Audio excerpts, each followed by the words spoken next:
तो हेलो दोस्तों, इस वीडियो में हम लोग थॉमस हॉब्स को पढ़ेंगे। तो आपको कोर्स में आगे बढ़ने से पहले बता दें कि ये जो वीडियो सीरीज है ये टारगेट दिसंबर 2024 का जो नेट होने वाला है उसके लिए क्लासेस चलाई जा रही हैं पॉलिटिकल साइंस के लिए। तो ये पेड क्लासेस हैं, इस चैनल पे आ रही हैं। इनकी जो कीमत है 499 रुपये है, जिससे आप एक स्टैंडर्ड बुक भी नहीं ले पाते हैं। इसमें आपको वीडियो सीरीज प्लस PYQ और जो PDFs हैं वो कंसाइज फॉर्म में मिलेंगे। तो आप इस कोर्स से जुड़ सकते हैं, और कोर्स से जुड़ने के लिए आप मेरे व्हाट्सअप नंबर 8461973978 पर मैसेज या कॉल करके कोर्स के बारे में ज़्यादा जानकारी ले सकते हैं। और साथ ही साथ अगर आप इससे डायरेक्ट जुड़ना चाहते हैं तो फ़ोन पे या गूगल पे करके 499 रुपये आप इससे जुड़ सकते हैं। तो चलिए देर न करते हुए थॉमस हॉब्स को पढ़ते हैं। तो इसमें थॉमस हॉब्स बेसिकली इंग्लैंड का थिंकर है। अभी तक हम लोगों ने अरिस्टोटल, प्लेटो, अरिस्टोटल, मैकियावेली जैसे थिंकरों को पढ़ लिया है। अब हम जो मॉडर्न पॉलिटिकल थिंकिंग है उस पर बढ़ चुके हैं, और उसका जो पहला थिंकर है वो हॉब्स है। तो हमने देखा है कि जो मैकियावेली है वो कहीं ना कहीं ना तो ये आधुनिक एक प्रकार से मध्यकालीन थिंकर तो नहीं है, लेकिन ये आधुनिक भी नहीं है मैकियावेली। क्योंकि आधुनिकता में 1648 में जो वेस्टफेलिया की संधि होती है और नेशन स्टेट का कॉन्सेप्ट उभर कर आता है, अभी उससे कहीं ना कहीं मैकियावेली दूर था। मैकियावेली संप्रभुता की जो परिभाषा है वो कंक्रीट फॉर्म में नहीं दे पाता है। तो उसमें आधुनिकता के कुछ लक्षण तो दिखाई देते हैं, लेकिन पूरी तरह से आधुनिक थिंकर कहना मैकियावेली को कहीं ना कहीं जाती होगी। तो जो आधुनिकता है ये कहीं ना कहीं हॉब्स से शुरू होती है। तो हॉब्स इंग्लैंड का थिंकर था। 1588 से लेके 1679 तक इसका टाइम पीरियड रहा है, और इसका जन्म 1588 में इंग्लैंड में हुआ था। तो जब हॉब्स का जन्म हुआ था उस समय बहुत उथल पुथल थी ब्रिटेन में, और वहां पर आर्माडा का युद्ध हुआ था, जिसमें जो स्पेन है उसकी जल सेना ने ब्रिटेन पर आक्रमण कर दिया था। तो साथ ही साथ एक और घटना उसके जीवन काल में हो रही थी, गृह युद्ध छिड़ा हुआ था, प्यूटन क्रांति, जो कि 1642 से लेकर 1649 तक चली। तो प्यूटन क्रांति भी हो रही, साथ में स्पेन का जो जंगी जहाज है उसने भी आक्रमण कर दिया है। तो जो हॉब्स है उसकी माँ ने उसे प्रीमेच्योर बर्थ दे दिया था। इसलिए वो आगे चल के कहता है कि वह और भय जुड़वा बच्चों की तरह पैदा हुए थे, यानी कि I and fear were born together. Fear किसका? प्यूटन क्रांति का। फियर किसका? असामयिक मृत्यु का, है ना। क्यों? क्योंकि युद्ध भी हो रहा है, इंटरनल रिवोल्यूशन भी हो रहा है, यानी इंटरनल क्रांतियां भी हो रही हैं। तो जीवन की सुरक्षा कहीं ना कहीं कंप्रोमाइज थी, जीवन की सुरक्षा थी नहीं। और आगे चल के हम देखते हैं कि जो जीवन की सुरक्षा है वो हॉब्स का जो थिंकिंग है उसमें एक महत्वपूर्ण भूमिका निभाती। तो जो उसकी फिलॉसफी है कहीं ना कहीं जीवन की स्वतंत्रता के इर्द गिर्द ही घूमती है, जीवन की रक्षा और जीवन मृत्यु का भय इसके आसपास घूमती है। फिर नेक्स्ट है कि हॉब्स गैलीलियो से परिचित था, और उसने अपनी जो पूरी यूरोप की यात्रा थी के समय यूक्लिड करके एक साइंटिस्ट था, उसकी थ्योरम सुलझाने को, उसको ज्यामिति का बेसिकली ये साइंटिस्ट था, ज्यामिति पर इसने काम किया है, ज्योमेट्री पर। तो उसकी एक थ्योरम समझा हल करने को इसको मौका मिला था, और यहीं से इसका जो साइंस के प्रति रुझान है और ज़्यादा बढ़ा। और बेसिकली जो हॉब्स था वो साइंस को मिलाना चाहता था सोशल साइंस से, और उसका मानना था कि जिस प्रकार नेचुरल साइंस में या फिजिक्स केमिस्ट्री में चीज़ें सत्यापित की जा सकती हैं और एक प्रेडिक्शन निकाला जा सकता है, वैसे पॉलिटिकल साइंस को भी साइंस बनाया जा सकता है, और एक प्रकार से चीज़ों को प्रिडिक्ट किया जा सकता है। हालांकि आगे चल के हम लोग देखते हैं कि वो सही साबित नहीं होता है, क्योंकि ह्यूमन नेचर अनप्रिडिक्टेबल होता है। लेकिन ठीक है, उसने पॉलिटिकल साइंस को भी साइंस बनाने का काम किया था, थोड़ा सा साइंस के ऊपर काम किया था। हॉब्स के जीवन काल में ही इंग्लैंड में लेबलर्स, जो कि राजनीतिक समानता के समर्थक थे, और डिगर्स, जो कि आर्थिक समानता के समर्थक थे, का आंदोलन चल रहा था। लेबलर्स और डिगर्स के बीच आंदोलन चल रहा था। तो लेबलर्स ये राजनीतिक समानता की बात कर रहे थे, जबकि जो डिगर्स हैं ये आर्थिक समानता की बात कर रहे थे। तो ये आंदोलन चल रहा था, उसकी पृष्ठभूमि में ही चीजें वो लिखता है। हॉब्स के बारे में कहा जाता है कि वह लंबे जीवन के लिए कठोर परिश्रम करता था, है ना। तो वो लंबे जीवन के लिए कठोर परिश्रम करता था। और मिनोग करके एक थिंकर है, वो क्या कहता है कि वो एक ऐसा दार्शनिक था जिसका मृत्यु के प्रति अदार्शनिक रुख था। मृत्यु के प्रति भय को हॉब्स ने मानव प्रकृति का मूल स्वभाव बनाया। तो इसके एक जीवनी लेखा के उस कहता है कि जो हॉब्स है वो लंबे जीवन के लिए कठोर परिश्रम किया करता था, पहाड़ों में चढ़ता था, बहुत सारी चीज़ें ये करता था और हम देखते हैं कि 1588 से 1679 तक तो ये अच्छा खासा जीवन जी भी लेता है। तो एक व्यक्ति जो सोचता है कहीं न कहीं वो कर भी लेता है, तो ये है। तो इसमें है ना मृत्यु का जो भय है, मृत्यु का भय, ये इसके जो फ़िलॉसफ़ी है आगे चल के जो सिद्धांत देगा, जो चीज़ें ये करेगा, उसमें बहुत ही महत्वपूर्ण भूमिका निभाता है। क्यों? क्योंकि हमने जब मैकियावेली को पढ़ा था तो हमने कहा था कि है ना, जो बहुत सारे थिंकर्स हैं वो कहते हैं कि यह फ्लोरेंस वासी या मैकियावेली अपने युग का शिशु है। तो हर थिंकर अपने युग का शिशु ही होता है। उसके समय काल परिस्थितियों में जो घटनाएँ घटती हैं, कहीं न कहीं वो उससे प्रभावित हुए बिना रह नहीं सकता कोई भी थिंकर, चाहे हम हों, चाहे आप हों। आपके जीवन में जो घटनाएँ घटती हैं या आपकी परवरिश जिस हिसाब से होती है, आप उसी से मोर और लेस प्रभावित होते हैं, है ना? तो ऐसा नहीं है कि आप जो आपकी परवरिश हुई है उससे आप उसको डिनाई कर सकें। कहीं न कहीं वो बैक ऑफ द माइंड आपकी चीज़ें रहती हैं। और जो थिंकर्स हैं, जो बहुत सारे थिंकर रहे हैं, उनके जीवन में या उनके जो समय काल परिस्थितियों में जो चीज़ें हुई, उनसे प्रभावित होकर उसका सॉल्यूशन ढूँढने के लिए फिलॉसफरों ने काम किए हैं। तो ये बात है। तो जो ये आंदोलन है, गृह युद्ध है ना? इससे इसमें क्या था कि मृत्यु का भय बना रहता था और जो स्टेबिलिटी नहीं थी जीवन में, स्टेबिलिटी नहीं थी और मृत्यु का भय हमेशा बना रहता था। जिसकी लाठी उसकी भैंस वाला कॉन्सेप्ट था। एक प्रकार से मतस्य न्याय हो गया था कि आपको किसी भी वक़्त मारा जा सकता है। तो इसको कंट्रोल करने के लिए फिर आगे चल के वो लेवियाथन का कॉन्सेप्ट देता है और एक सत्ताधारी को या एक संप्रभु को वो सारी शक्तियाँ सौंपने की बात करता है। खैर उसको तो बाद में पढ़ेंगे, लेकिन जो इसका बैकग्राउंड है वो कहीं न कहीं जो आगे चल के इसकी फ़िलॉसफ़ी को या इसके सिद्धांतों को प्रभावित किया करेगा। और इसका जो है ना, शुरू में जो है ना पालन-पोषण हुआ या इसके पिता वो भी फ़िज़िसिस्ट थे, है ना? डॉक्टर वगैरह थे, तो उसका भी कहीं न कहीं प्रभाव हॉब्स के ऊपर रहा है, जो उसकी फ़िलॉसफ़ी रही है। और आगे चल के एक थिंकर है, वो हॉब्स के बारे में कहता है, चूँकि ये अंग्रेज़ी जो लिटरेचर है उसका बहुत बड़ा थिंकर भी था या एक प्रकार से बहुत बड़ा मतलब जो भाषा होती है उसको लिखने वाला भी एक बहुत महत्वपूर्ण ये व्यक्ति था। मतलब अंग्रेजी में या अंग्रेजी जो लिटरेचर है उसकी जो रचनाएँ हैं वो अनपैरेलल है ना? उसका इतिहास में उदाहरण नहीं मिलता है, तो अंग्रेजी भाषा को भी इसने योगदान दिया है, तो ये बात है। अब हॉब्स की रचनाएँ देख लेते हैं। तो हॉब्स ने जो एक थ्यूसाइडाइडस करके पुस्तक है वो लिखी थी। तो थ्यूसाइडाइडस बेसिकली ये एक रियलिस्ट थिंकर था और इसने पेलोपोनेशियन वार पुस्तक लिखी थी। तो इसका जो थ्यूसाइडाइडस की पुस्तक थी पेलोपोनेशियन वार, तो ये ग्रीक भाषा में लिखी गई पुस्तक थी। तो इसका उसने अंग्रेजी में अनुवाद किया था। है ना? तो पहली जो पुस्तक है इसकी थ्यूसाइडाइडस है, जो कि एक प्रकार से इंग्लिश अनुवाद है पेलोपोनेशियन वार, जो थ्यूसाइडाइडस ने लिखा था, जो कि एक रियलिस्ट थिंकर है। जब हम लोग रियलिज्म को पढ़ेंगे तो उसका जो फाउंडिंग फादर्स रियलिज्म में देखेंगे, सबसे पहले हम थ्यूसाइडाइडस को ही देखेंगे। तो पेलोपोनेशियन वार, इसमें एथेंस और स्पार्टा के बीच हुए युद्ध की चर्चा की गई है और थ्यूसाइडाइडस जो पुस्तक है इसमें एथेंस का इतिहास हमें देखने को मिलता है। हॉब्स ने होमर के ग्रंथों इलियड व ओडिसी का भी अंग्रेजों में अनुवाद किया। तो सबसे पहले ये एज अ अनुवादक आता है ना? चीज़ों को ट्रांसलेटर एज अ काम करता है और चीज़ों को समझने का प्रयास करता है। एलिमेंट ऑफ लॉ करके एक इसकी पुस्तक है, 1640 में लिखी गई एलिमेंट ऑफ लॉ। इसमें इस पुस्तक में केपलर के ग्रहों के गति संबंधी नियमों व गैलीलियो के गिरती हुई वस्तुओं के नियम से ये पुस्तक प्रभावित है। जो एलिमेंट ऑफ लॉ पुस्तक है, ये केपलर और कहीं न कहीं गैलीलियो से प्रभावित पुस्तक है, जहाँ पर पॉलिटिकल साइंस को नेचुरल साइंस बनाने की बात या एक प्रकार से जो पॉलिटिकल साइंस है उसको भी नेचुरल साइंस की भांति बनाने का प्रयास ये करता है, उसी से प्रभावित होकर। डी साइब या डी सिवे करके इसकी पुस्तक आती है 1642 में। तो ये जो पुस्तक है, क्वेश्चन आ भी चुका है यूजीसी नेट में कि जो संप्रभुता का कॉन्सेप्ट है हॉब्स की किस पुस्तक में मिलता है।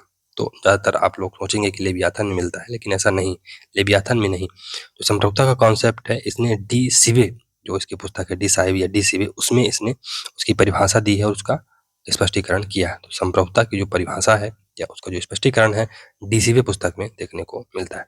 हॉब्स ने सर्वप्रथम कहा था कि जो प्राकृतिक अवस्था है सबका सबके खिलाफ युद्ध है।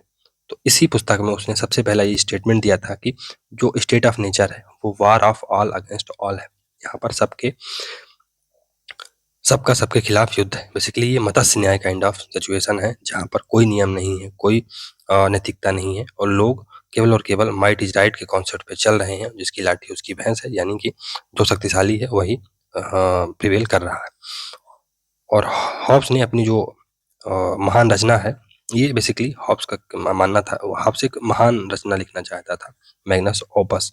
तो अंग्रेजी में कोई महान रचना उसे मैग्नस ओपस कहा जाता है। तो ये अपनी महान रचनाएं लिखना चाहता था और बेसिकली उसमें वो 3 पुस्तकों की चर्चा करता है ना, जिसमें वो मैग्नस ओपस में, जिसे हम ट्रिलॉजी के नाम से भी जानते हैं, इसमें 3 प्रमुख पुस्तकें थी। तो इसकी जो पहली पुस्तक थी डीसीबे, ये सिटीजन्स के ऊपर लिखी गई पुस्तक थी, 1942 में आती है। फिर डी कारपोर, ये ऑन द बॉडी पे लिखी गई पुस्तक है, ये 1655 में आती है। और द डी होमाइन, ये ऑन ह्यूमन यानी ह्यूमन के ऊपर या ह्यूमन नेचर पर लिखी गई पुस्तक है, 1658 में आती है। और ये जो पुस्तकें हैं ये बेसिकली लैटिन भाषा में लिखी गई पुस्तकें हैं।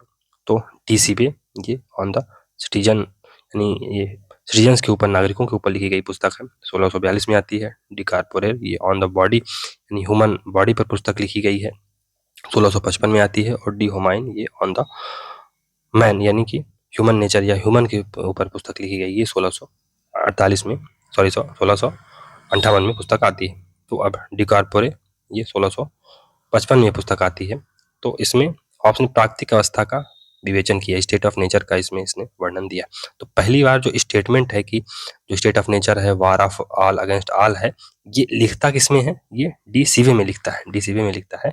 लेकिन प्राकृतिक अवस्था है कैसी, है ना, उसका पूरा डिस्क्रिप्शन ये कहाँ देता है, अपनी जो इसकी नेक्स्ट पुस्तक थी वहां पर देता है, डी कारपोरे में। और यह बताया कि जनता को संप्रभु का विरोध क्यों नहीं करना चाहिए, है ना, संप्रभुता इसमें ये बताता है ना कि जो संप्रभु है जनता को उसका विरोध क्यों नहीं करना चाहिए। हॉब्स आगे कहता है कि जो विज्ञान का कार्य है वो विभिन्न प्रकार की शारीरिक गतियों को समझना होता है। विज्ञान का काम क्या होता है, विभिन्न प्रकार की जो हमारी शारीरिक गतिविधियां हैं उनको समझना इसका उद्देश्य होता है। और जो गतियां या संवेदनाएं हमें आनंद देती हैं उन्हें वो एक टेक्निकल वर्ड देता है फेलिसिटी, फेलिसिटी पुकारता है। और जो दर्द देती हैं उन्हें वो एविल कहता है, एविल कहता है। तो जो चीजें हमें फेलिसिटी या एक प्रकार से आनंद देती हैं उन्हें वो फेलिसिटी कहता है, और जो दर्द देती हैं उन्हें वो एविल कहता है। आगे चल के हम लोग बेंथम के बारे में पढ़ेंगे। वो कहता है कि जो मनुष्य है वो 2 सॉवरेन के अंदर, है ना, 2 सॉवरेन से रूल होता है, एक है पेन, दूसरा प्लेजर। और हर मनुष्य का जो उद्देश्य होता है, प्लेजर वो प्राप्त करना चाहता है, ज़्यादा से ज़्यादा प्लेजर प्राप्त करना चाहता है, और पेन को ज़्यादा से ज़्यादा अवॉइड करना चाहता है। आगे चल के जो बेंथम है इसी आधार पर फिर greatest good of greatest number of people की बात करता है। तो खैर अभी तो हम लोग हॉब्स को पढ़ रहे हैं, तो ये इसमें गति व संवेदनाएं जो आनंद देती हैं फेलिसिटी कहलाती हैं, जो दर्द देती हैं वो इविल कहलाती हैं। अच्छे व बुरे का आनंददायक और दर्दनाक के अलावा और कोई अर्थ नहीं है। तो जो चीज़ें हमें अच्छी लगती हैं, जो हमें आनंद देती हैं वो फेलिसिटी हैं, और जो हमें दर्द देती हैं वो इविल कहलाती हैं। और इसके अलावा अच्छे और बुरे का कोई अर्थ नहीं है, ना कोई नैतिकता है, ना कोई भाईचारा है, ना कोई कुछ है, केवल सुख है और दुख है, 2 चीजें हैं अगर बेंथम की बात माने तो, और हॉब्स को समझें तो। इस प्रकार हॉब्स भौतिकवादी एवं सुखवादी है, मटेरियलिस्ट थिंकर है। तो ऐसी चीजें जो हमें सुख देती हैं या हमारे सुख में वृद्धि करती हैं वो क्या कहलाएंगी, वो फेलिसिटी कहलाएंगी। और जो हमें दुख देती हैं वो क्या कहलाएंगी, इविल कहलाएंगी। और एक मनुष्य इविल से बचना चाहता है और फेलिसिटी को ज़्यादा से ज़्यादा अटेन करना चाहता है। बाद में बेंथम ने भी उपयोगितावाद में इसे स्वीकार किया है ना, तो यही बात है। अब क्या कहता है कि ज्ञान का अंत शक्ति है, सारे ज्ञान का अंत कहाँ है, शक्ति में है। अगर ज्ञान से हमें शक्ति ही ना मिली, आज क्यों कहा जाता है कि शिक्षा को बढ़ावा दीजिए, शिक्षा चर्चाएं कीजिए, क्यों, क्योंकि इससे क्या होगा कि हमें शक्ति मिलेगी। तो नॉलेज बहुत बड़ी शक्ति का काम करता है। तो सभी जो ज्ञान है उसका अंत कहाँ है, शक्ति में है। ये फिर डी होमाइन करके इसकी पुस्तक आती है, तो हमने देखा है कि ये कब आई है, 1658 में ये पुस्तक आती है, डी होमाइन। तो डी कॉर्पोरे ये ह्यूमन बॉडी पर लिखी गई पुस्तक है। डी सीवे ये एक प्रकार से सिटीजन्स के ऊपर लिखी गई पुस्तक है, और डी होमाइन ये ह्यूमन पर या मैन पर लिखी गई पुस्तक है, ये आप याद रखिएगा। फिर उसकी एक नेक्स्ट पुस्तक है बेहेमोथ, ये 1670 में आती है बेहेमोथ। इसमें ब्रिटिश गृह युद्ध का इतिहास इसमें दिया हुआ है, ब्रिटेन में कितने प्रकार के या कहाँ कहाँ कैसे कैसे गृह युद्ध हुए हैं उसका इतिहास इसमें बेहेमोथ में दिया गया, 70 में बेसिकली पुस्तक आती है। और इसी से संबंधित एक और ग्रंथ इसने लिखा है, the questions concerning liberty, necessity and chance. The questions concerning liberty, necessity and chance. चलिए अब और आगे बढ़ते हैं इसमें। तो हम हॉब्स के सबसे महत्वपूर्ण जो उसकी रचना है लेवियाथन के बारे में पढ़ते हैं। लेवियाथन को इसने 1651 में लिखा था। 1651 में ये फाइनली तैयार हुई थी। तो सबसे महत्वपूर्ण पुस्तक है लेवियाथन। और हॉब्स लेवियाथन के कारण ही जाना जाता है। जैसे प्लेटो रिपब्लिक के कारण जाना जाता है, अरस्तु पॉलिटी के कारण जाना जाता है, मैकियावेली प्रिंस के कारण जाना जाता है, ऐसे हॉब्स लेवियाथन के कारण जाना जाता है। तो एक थिंकर जो उसका सबसे महान ग्रंथ होता है वो हमेशा उसी के नाम से जाना जाता है। हम प्लेटो को द लॉज या स्टेटमेंट्स के नाम से नहीं जानते हैं, या उसमें उसने जो लिखा है हम प्लेटो को उससे नहीं पहचानते। हम प्लेटो को उसके रिपब्लिक में दिए गए कथन के बारे में या कथन से पहचानते हैं। तो ये बात है। इसमें इसने जो लेवियाथन पुस्तक है इसको 4 भागों में विभाजित किया है। जो पहला भाग है वो मानव से संबंधित है, इसमें मानव के बारे में चर्चा की गई है। दूसरा है कॉमनवेल्थ के बारे में इसमें बात की गई है। तीसरे में ईसाई कॉमनवेल्थ की चर्चा की गई है। और चौथे में निरंकुश राज्य से संबंधित है ये। तो इसको 4 भागों में बांटा गया। पहला है मानव से संबंधित, दूसरा कॉमनवेल्थ से संबंधित, तीसरा ईसाई कॉमनवेल्थ से संबंधित और चौथा है निरंकुश राज्य से संबंधित। हॉब्स लेवियाथन के प्रथम भाग में अरस्तु के विचारों का खंडन कर राज्य को प्राकृतिक व स्वाभाविक नहीं बल्कि कृत्रिम संस्था मानता है। ये कहता है कि राज्य आर्टिफिशियल है ना, नेचुरल नहीं है, इसका विकास नहीं हुआ है, ये साबियाबी संस्था नहीं, ऑर्गेनिक नहीं है, ये कृत्रिम है, लोगों ने इसे समझौते के द्वारा बनाया है। चूंकि स्टेट ऑफ नेचर में कुछ इनकन्वीनियंसेस थे। कौन कौन से वो इनकन्वीनियंसेस थे कि मृत्यु का भय सबसे महत्वपूर्ण इनकन्वीनियंस था। न कोई सत्ता नहीं था, कोई न केंद्रीय सत्ता नहीं थी जो चीज़ों को कंट्रोल सके, कोई न्यायपालिका नहीं थी, कोई कार्यपालिका नहीं थी, कोई व्यवस्थापिका नहीं थी, और सबसे बड़ी बात मृत्यु का भय था, है ना। तो इसके लिए राज्य का निर्माण किया गया, इसलिए कृत्रिम संस्था है, सोशल कॉन्ट्रैक्ट के द्वारा इसको बनाया गया, कोई नेचुरल संस्था नहीं है, ये कहता है। इसमें प्यूरिटन क्रांति हुआ 1649 में, जो ब्रिटेन में जो ब्रिटिश सम्राट चार्ल्स प्रथम की मृत्यु के बाद उत्पन्न हुए सामाजिक एवं राजनीतिक संघर्षों का प्रतिबिंब मिलता है। तो ये जो पुस्तक है इसमें प्यूरिटन क्रांति के बारे में बताया गया है। और 1649 के बाद क्या होता है, जो प्यूरिटन क्रांति होती है उसके बाद ब्रिटिश सम्राट चार्ल्स प्रथम की हत्या कर दी जाती है। तो उसकी मृत्यु के बाद जो सामाजिक और राजनीतिक परिस्थितियां उत्पन्न होती हैं उसको यहाँ पर दर्शाया गया।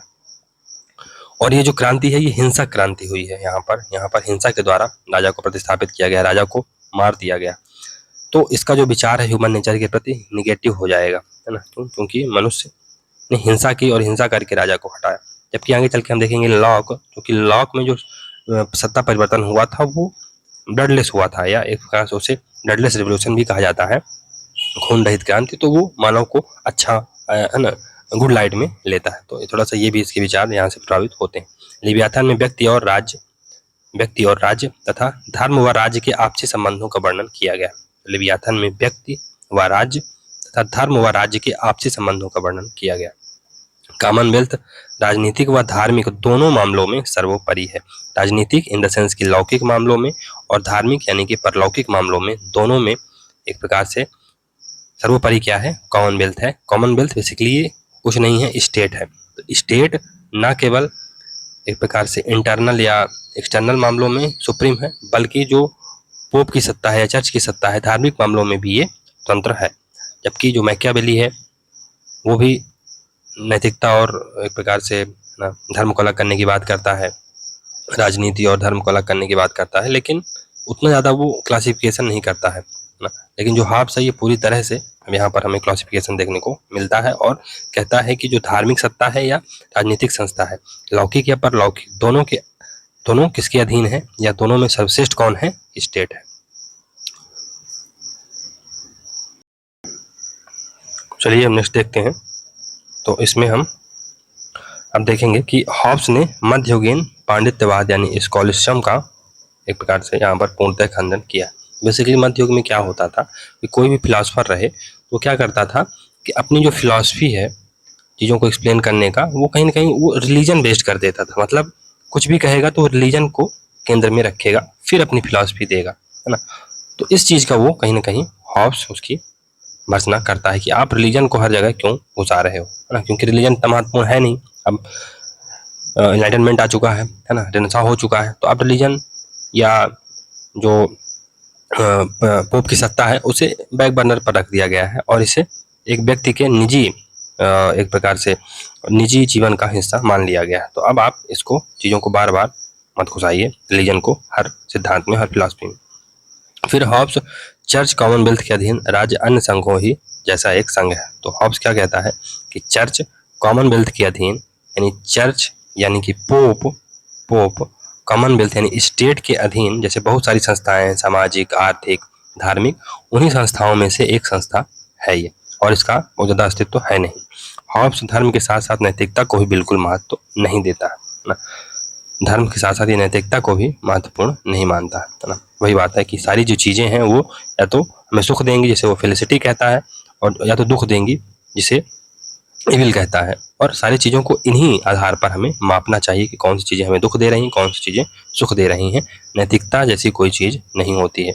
अगर अनैतिक काम करने से भी सुख मिलता है तो कहीं ना कहीं वो ज़्यादा महत्वपूर्ण है।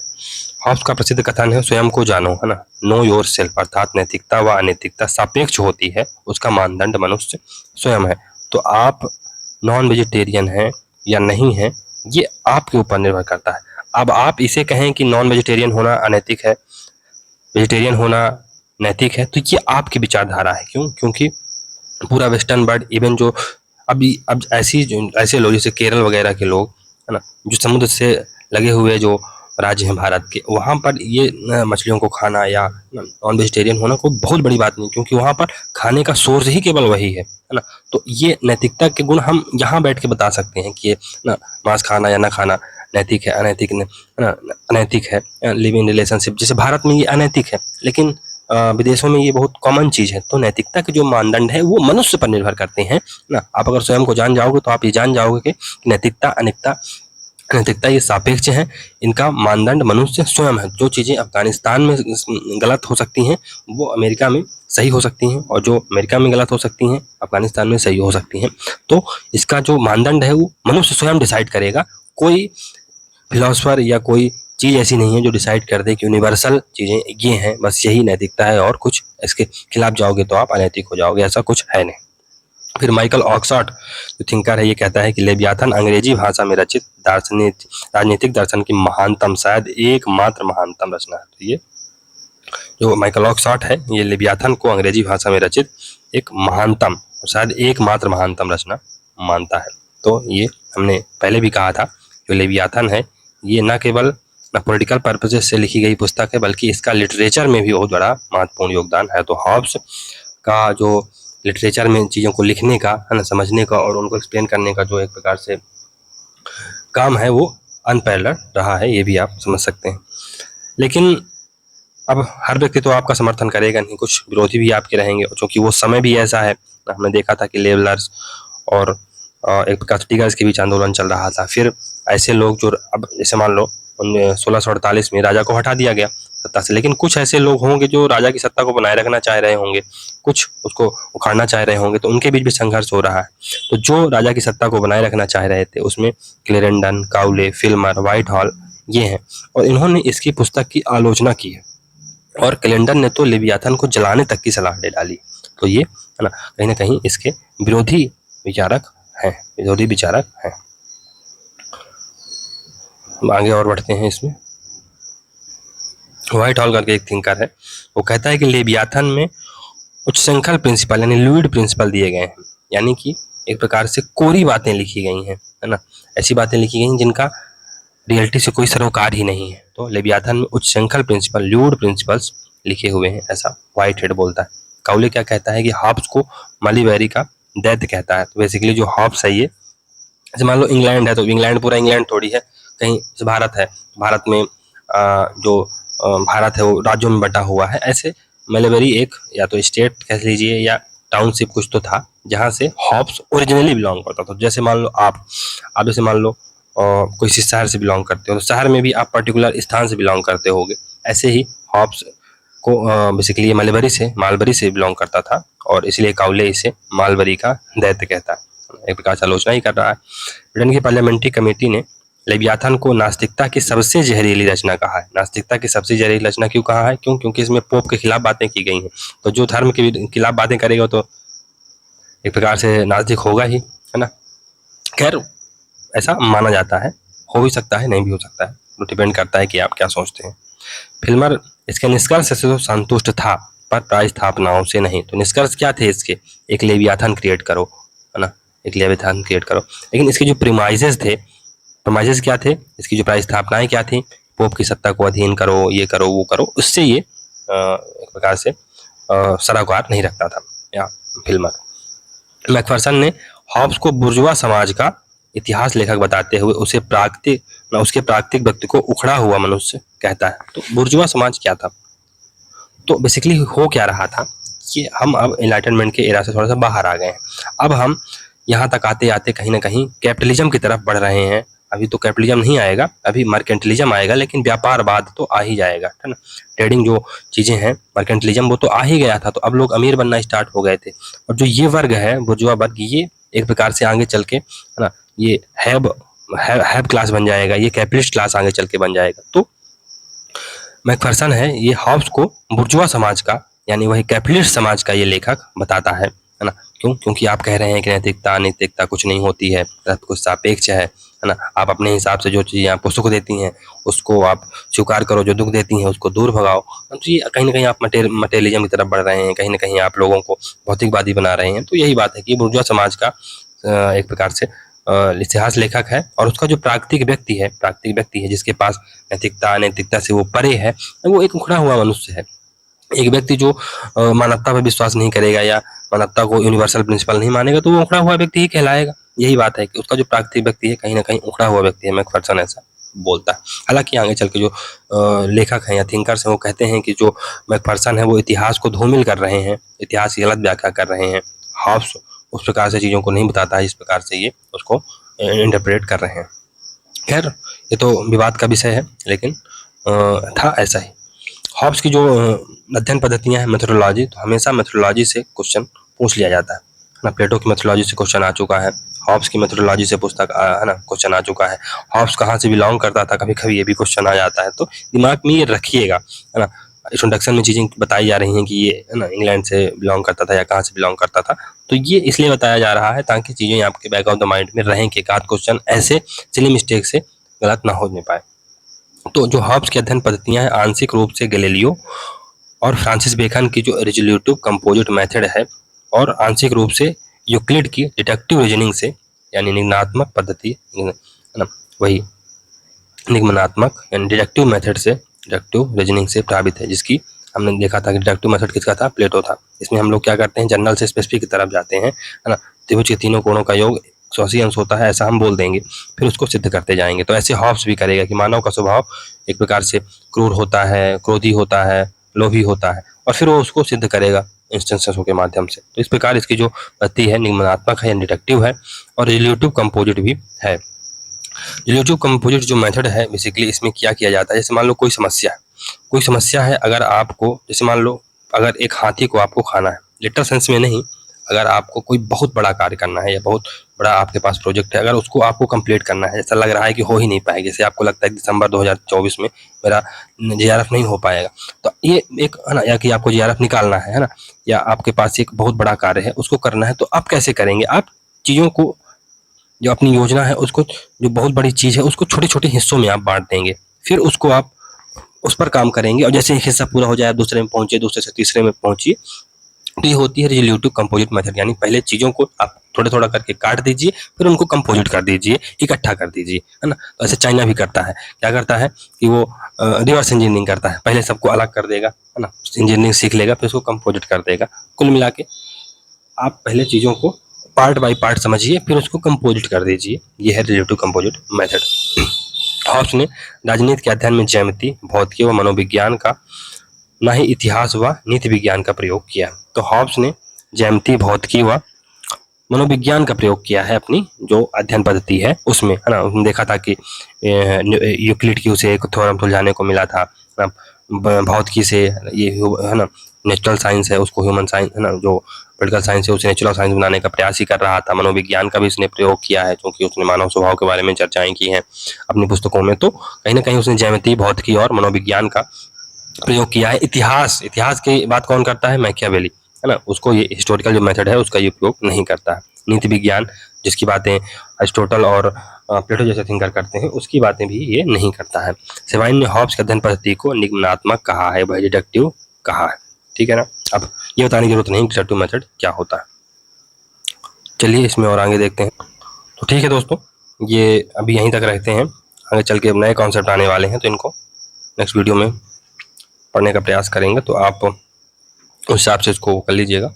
और ये वीडियो भी यूट्यूब पे आएगा, तो जो लोग इस कोर्स से जुड़ना चाह रहे हैं तो वो 499 रुपये का फ़ोनपे या गूगल पे करके मेरे व्हाट्सअप नंबर 8461973948 पर जुड़ सकते हैं। अभी प्लेटो, अरिस्टोटल और मैकियावेली थिंकर समाप्त हो गए हैं, हॉब्स पे चल रहे हैं यहाँ पर, और ख़त्म कर दिया जाएगा, ऐसा नहीं है। 2 महीना पर्याप्त होता है सिलेबस को ख़त्म करने में। इतना बड़ा भी सिलेबस है नहीं जितना आपको लगता है ना। अब चीज़ों को इसमें अब समझाने में ज़्यादा प्रयास रहेगा ना, राइटिंग या लिखना चीज़ों को कम रहेगा। केवल फैक्ट और फैक्ट टू फैक्ट बातें की जाएंगी। क्यों? क्योंकि फैक्ट ही अल्टीमेटली, जब आप रिवीजन करने बैठोगे 3-4 दिन, 2 दिन एग्जाम के पहले, तो आपके पास फैक्ट होने चाहिए। एक ऐसी नोट्स होनी चाहिए 70 से 80 पेज की कि आप एक बार उसे सरसरी नज़र से देख पाएँ, है ना। तो अगर आप 500 साढ़े 500 पन्नों की भी, है ना, हर मतलब जैसे अभी जो कंपोजिट मेथड बताया मैंने, उसको ही कि आप हर यूनिट को अलग अलग बांट लीजिए। अब एक यूनिट जैसे मान लो सेकंड क्वेश्चन पॉलिटिकल थिंकिंग है, उसको आप ज़्यादा वेटेज दो, उसको पूरी तरह से आत्मसात कर लो, तो आपको जो फर्स्ट यूनिट है वो आपको बिल्कुल बचकानी लगेगी। इंडियन पॉलिटिकल थॉट्स हैं, तो बहुत सारे थिंकर्स आपने पढ़े होंगे over a period of time, है ना, तो उसमें बहुत ज़्यादा मेहनत करने की जरूरत नहीं पड़ेगी। थोड़ा सी मेहनत पड़ेगी कंपेरेटिव पॉलिटिक्स में, और उसके साथ साथ थोड़ा सा इंटरनेशनल पॉलिटिक्स में। तो इंटरनेशनल पॉलिटिक्स में ये जो थिंकर्स हैं वो सीधे के सीधे आ जाएंगे, जो वहाँ की थ्योरियाँ हैं, लिबरलिज्म और रियलिज्म, तो ये कहाँ से बनेगा? ये मैकियावेली, थ्यूसाइडाइडस, लिबरलिज्म में हॉब्स, लॉक, रूसो, यही ना आएंगे। ये थिंकर बार बार घूमेंगे, तो यहाँ से चीज़ें हो जाएंगी। और भारतीय जो कॉन्स्टिट्यूशन का पार्ट है वो, उसमें भी केवल समझने जैसा कुछ है नहीं, उसमें भी थोड़ा सा आपको रटना ही पड़ेगा चीज़ों को, कॉन्सेप्ट को, मतलब उसके जो बेसिकली जो फैक्ट है उनको बार बार क्रैम करना भी पड़ेगा। तो चलिए मिलते हैं अगले वीडियो में, तब तक के लिए goodbye. Thank you very much for discussion.